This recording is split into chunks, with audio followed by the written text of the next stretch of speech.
ಪ್ರಯಾಗ್ರಾಜ್ನಲ್ಲಿ ನಡೆಸಿದ್ದ ಬುಲ್ಡೋಸರ್ ಕಾರ್ಯಾಚರಣೆಯು ಅಮಾನವೀಯ ಹಾಗೂ ಅಸಂವಿಧಾನಿಕ ಎಂದು ಸುಪ್ರೀಂ ಕೋರ್ಟ್ ಉತ್ತರ ಪ್ರದೇಶ ಸರ್ಕಾರವನ್ನು ತೀವ್ರ ತರಾಟೆಗೆ ತೆಗೆದುಕೊಂಡಿತು.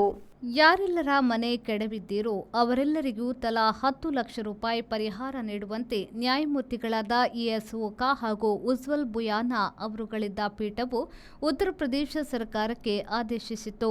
ಯಾವುದೇ ಕ್ರಮ ನಿಯಮ ಅನುಸರಿಸದೆ ವಕೀಲ ಪ್ರೊಫೆಸರ್ ಹಾಗೂ ಇತರರ ಮನೆ ಕೆಡವಿದ್ದಕ್ಕೆ ಸುಪ್ರೀಂ ಕೋರ್ಟ್ ಮೊದಲು ಉತ್ತರ ಪ್ರದೇಶ ಸರ್ಕಾರಕ್ಕೆ ಛೀಮಾರಿ ಹಾಕಿತು.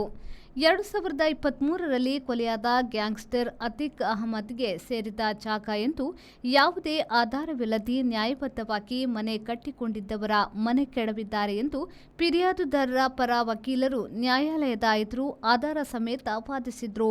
ದಾಖಲೆ ಪರಿಶೀಲಿಸಿಲ್ಲ, ನೋಟಿಸ್ ನೀಡಿಲ್ಲ ಎಂಬುದನ್ನು ಅವರು ಸ್ಪಷ್ಟಪಡಿಸಿದ್ರು. ಹೀಗೆ ವಾಸದ ಮನೆಗಳನ್ನು ಬೇಕಾಬಿಟ್ಟಿ ಕೆಡವುವುದು ನ್ಯಾಯಾಂಗವನ್ನ ಮತಿಗೆಡಿಸುವ ಕೆಲಸ ಎಂದು ಕೋರ್ಟ್ ಖಂಡಿಸಿತು.